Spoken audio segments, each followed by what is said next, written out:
Welcome back to News First. Interior Assistant Secretary Esther Kiaina, in perhaps her most direct statement yet on compact aid, told a Senate committee the annual $33 million program to help the islands deal with COFA migrants is insufficient.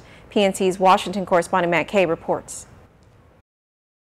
Kiaina, herself an islander who grew up in Guam, has been sympathetic to the island's complaints that compact impact aid is far less than the territories spend to care for migrants from the freely associated states.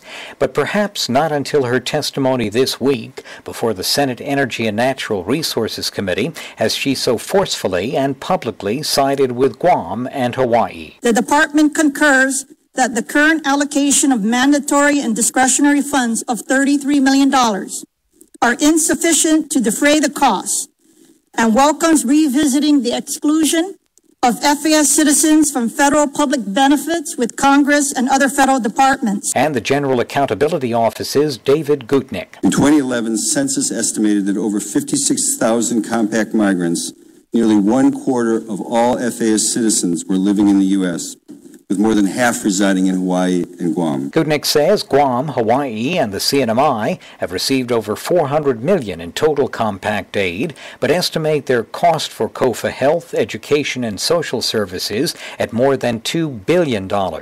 Lawmakers also pressed Kiaina to get the state and defense departments to come up with spending offsets of $149 million to renew the Palau Compact.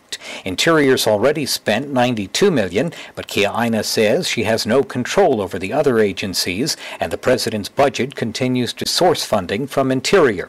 Separately, Kiaina says the administration does not want the other U.S. territories left out of a Puerto Rico debt relief bill expected to be introduced next week. The department believes the other territories should be considered for inclusion in the health and tax provisions that may be extended to Puerto Rico, namely the Earned Income Tax Credit and the Medicaid provisions.